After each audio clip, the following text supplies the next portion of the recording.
ಇನ್ನು ಜಿಬಿಎ ಚುನಾವಣೆಗೆ ವಾರ್ಡ್ಗಳಿಗೆ ಮೀಸಲಾತಿ ಘೋಷಣೆಯಾಗಿದೆ. ಜಿಬಿಎ ವ್ಯಾಪ್ತಿಯ 5 ನಗರ ಪಾಲಿಕೆಗಳಿಗೆ ವಾರ್ಡ್ ವಾರು ಮೀಸಲಾತಿಯನ್ನ ಈಗ ಪ್ರಕಟ ಮಾಡಲಾಗಿದೆ.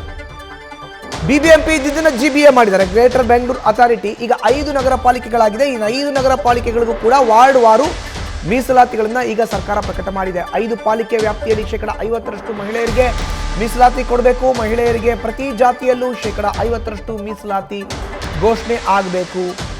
15 ದಿನದ ಒಳಗೆ ಆಕ್ಷೇಪಣೆ ಸಲ್ಲಿಸೋಕೆ ಸರ್ಕಾರದ ಅವಕಾಶ ಇದೆ.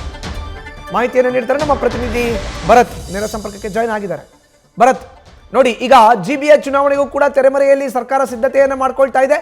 ಈಗ ಜಿಬಿಎ ವ್ಯಾಪ್ತಿಯ 5 ಪಾಲಿಕೆಗೆ ಮೀಸಲಾತಿ ಪಟ್ಟಿಯನ್ನು ಪ್ರಕಟ ಮಾಡಿ 15 ದಿನದ ಆಕ್ಷೇಪಣೆ ಸಲ್ಲಿಸಲು ಅವಕಾಶವನ್ನು ಸರ್ಕಾರ ಮಾಡಿಕೊಟ್ಟಿರುವಂತದ್ದು. ಭರತ್, ಖಂಡಿತ ಮಧುಸೂದನ್, ಈಗ ಬಿಬಿಎಂಪಿ ಹೋಗಿ ಜಿಬಿಎ ಆದ ನಂತರ ಜಿಬಿಎಗೆ ಎಲೆಕ್ಷನ್ ಮಾಡಬೇಕಾದ ಒಂದು ಅನಿವಾರ್ಯತೆ ಇದೆ. ಇದಕ್ಕೆ ಸಂಬಂಧಪಟ್ಟಂತೆ ಈಗ ಸರ್ಕಾರ ಕೂಡ ಹಂತ ಹಂತವಾಗಿ ಪ್ರೋಸೆಸ್ ಮಾಡ್ಕೊಂಡು ಬರ್ತಾ ಇದೆ. ಈಗಾಗಲೇ ವಾರ್ಡ್ಗಳನ್ನ ವಿಂಗಡಣೆ ಮಾಡಿ ಅದನ್ನು ಕೂಡ ಫೈನಲ್ ಮಾಡ್ಕೊಂಡಿತ್ತು. ಈಗ ವಾರ್ಡ್ ವಾರು ಮೀಸಲಾತಿ ಪಟ್ಟಿಯನ್ನ, ಒಂದು ಕರಡು ಪಟ್ಟಿಯನ್ನ ಈಗ ಅಧಿಸೂಚನೆಯನ್ನ ಹೊರಡಿಸಿದೆ. ಈಗ 15 ದಿನಗಳ ಕಾಲ ಒಂದು ಟೈಮ್ ಕೊಟ್ಟಿದೆ. ಅಂದ್ರೆ ಆಕ್ಷೇಪಣೆ ಸಲ್ಲಿಸುವಂತವರು ಅಥವಾ ವಿರೋಧ ವ್ಯಕ್ತಪಡಿಸುವಂತವರು ಅದು ಕಾನೂನು ಪ್ರಕಾರ ಯಾವ ರೀತಿ ಮಾರ್ಗಸೂಚಿ ಇರುತ್ತೆ ಅದರ ಪ್ರಕಾರ ಇವಾಗ ಆಕ್ಷೇಪಣೆಯನ್ನ ಸಲ್ಲಿಸಬೇಕಾಗುತ್ತೆ. ಅಂದ್ರೆ ಒಟ್ಟು ಈಗ 5 ನಗರ ಪಾಲಿಕೆಗಳ ಪೈಕಿ 369 ವಾರ್ಡ್ಗಳನ್ನು ಈಗಾಗಲೇ ವಿಂಗಡಣೆ ಮಾಡಿದ್ದಾರೆ. ಅದರಲ್ಲಿ 50% ಮಹಿಳೆಯರಿಗೆ ಮೀಸಲಾತಿ ಕೊಡ್ತೀವಿ ಅಂತ ಹೇಳಿ ಸರ್ಕಾರ ಭರವಸೆ ಕೊಟ್ಟಿತ್ತು.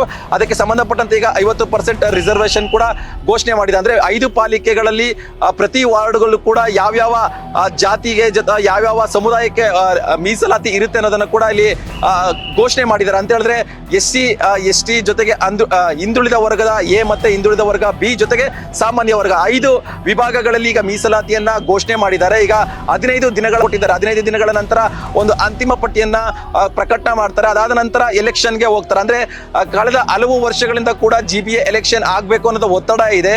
ವಿರೋಧ ಪಕ್ಷಗಳು ಕೂಡ ಸಾಕಷ್ಟು ಒತ್ತಡ ಆಗ್ತಾ ಇತ್ತು. ಜನಸಾಮಾನ್ಯರು ಕೂಡ ಪ್ರತಿ ಕ್ಷಣದಲ್ಲೂ ಕೂಡ ಜಿಬಿಎ ಎಲೆಕ್ಷನ್ ಮಾಡಿ ಸ್ಥಳೀಯ ಆಡಳಿತವನ್ನ ಕಾರ್ಯರೂಪಕ್ಕೆ ತನ್ನಿ. ಯಾಕಂತ ಹೇಳಿದ್ರೆ ಜನರಿಗೆ ಸಾಕಷ್ಟು ಸಮಸ್ಯೆಗಳಿದೆ. ಅಭಿವೃದ್ಧಿ ನಿಟ್ಟಿನಲ್ಲಿ ಯಾರು ಕೂಡ ಸ್ಥಳೀಯ ಮಟ್ಟದಲ್ಲಿ ಜನರಿಗೆ ಸಿಗ್ತಾ ಇಲ್ಲ ಅಂತೇಳಿ ಒಂದು ಆರೋಪಗಳು ಕೇಳಿ ಬರ್ತಾ ಇತ್ತು.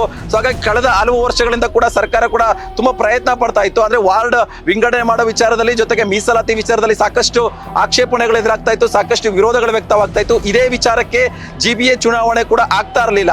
ಈಗ ಕಂಪ್ಲೀಟ್ ಆಗಿ ಸರ್ಕಾರ ಎಲ್ಲಾ ಪ್ರೋಸೆಸ್ ನ ಮುಂದುವರಿಸಿಕೊಂಡು ಬಂದು ಈಗ ಲಾಸ್ಟ್ ಮೀಸಲಾತಿ ಹಂತಕ್ಕೆ ಬಂದಿದೆ. ಮೀಸಲಾತಿ ಒಂದ್ಸಲ ಫೈನಲ್ ಆದ್ಮೇಲೆ ಚುನಾವಣೆ ನಡೆಸುವಂತ ಎಲ್ಲಾ ಸಾಧ್ಯತೆ ಇದೆ. ಅಂದ್ರೆ ಇನ್ನು 2-3 ತಿಂಗಳಲ್ಲಿ ಚುನಾವಣೆ ಮಾಡಬೇಕು ಅನ್ನೋದು ಕೂಡ ಈಗ ರಾಜ್ಯ ಸರ್ಕಾರದ ಮುಂದೆ ಇದೆ. ಅದರ ಒಂದು ಪ್ರೋಸೆಸ್ ಈಗ ಮೀಸಲಾತಿಯನ್ನ ಪ್ರಕಟಣೆ ಮಾಡಿರುವಂತದ್ದು ಮಧುಸೂದನ್.